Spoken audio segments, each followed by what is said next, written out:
Hey, so from Those Real Thoughts, this is Kristen from Sales on Film. Hi. And we are at AFI FEST, and we just watched Hayao Miyazaki's The Wind Rises. Is that how I pronounce his name? Yeah, I say Hayao. But Hayao, okay. Yeah, we just watched The Wind Rises, which is, I guess, his last film that's going to be released in America, if not his last film ever, because he's retiring and other people are taking over Studio Ghibli. So it was a big thrill for me because I just had a big Studio Ghibli retrospective where I watched their entire filmography, including Miyazaki's work, including the work of the other directors. And having just come off of that, it was really exciting for me to see The Wind Rises because, you know, Miyazaki's made so many great films and Studio Ghibli has made so many great films that having him retire is like a really... It's sort of depressing for the world film community because he's made so many great films. However, I cannot think of a better final film for him than The Wind Rises. I feel like this film in particular was more catered towards his adult fans. It wasn't technically... Yeah. No, I don't think... It's not for children. I think probably younger children would be bored by it. Yeah. Because actually the thing of it is, it's actually like a biopic of a man's life. There's nothing... The only, like, fantastical elements, I guess, would be... Like the dream sequences? The dream sequences in it, because the main character, Jiro, is sort of an amalgam of a real guy who created airplanes for Japan in World War II. And it starts in during World War I, when Jiro is, like, I guess, a kid or a teenager. Yeah.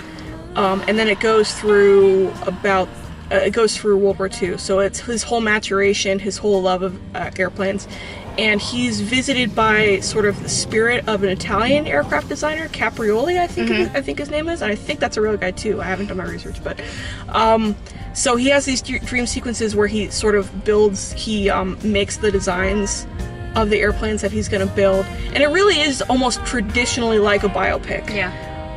Because you go through a span of one person's whole life. From like his childhood to him becoming a successful airplane engineer. Yeah. And then he falls in love. There's a love story as well. Yeah, which is like very surprising, and there's a lot of development with that, and it's just very mature because all his films, they kind of cater to children and it's about children, and so it was very different. I feel like it was a very good last film because it has this element of it almost is a reflection of his own career. Yeah, I think it has an element of finality to it. Especially, I mean, it's hard not to read into things knowing that this is his last film.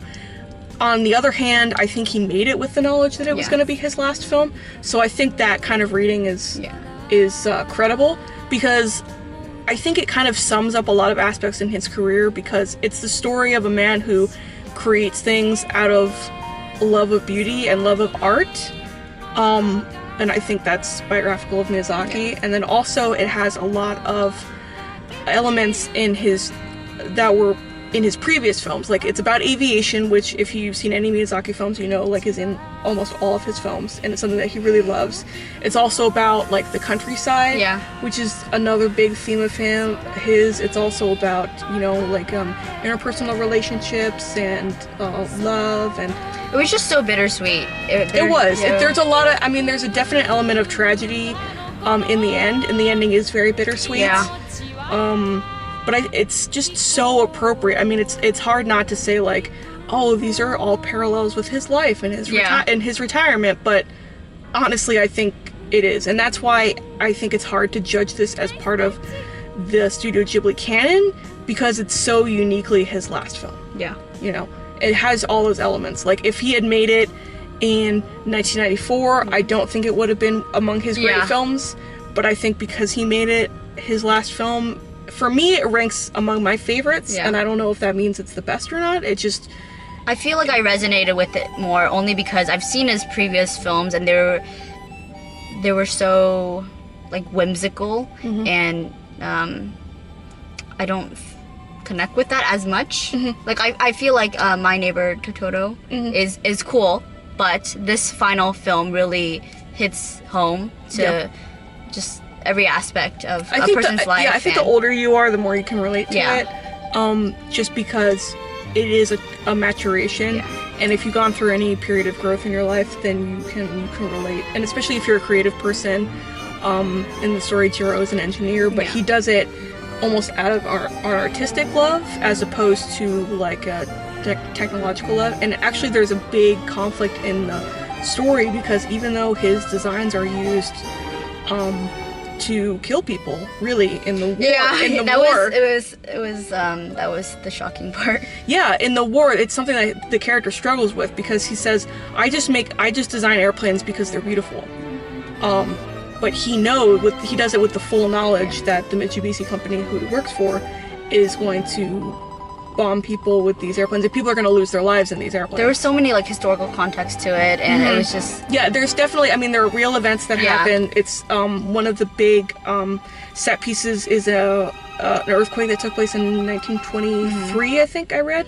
There's so many dark moments, and like it was just on another level of... Yeah, it's not as sad as like Grave of the Fireflies, but it's somewhere in the middle between that and something realistic. Yeah, and that's what I loved. I just connected with it so much more, and as his final film. And there's just so much beauty in every frame.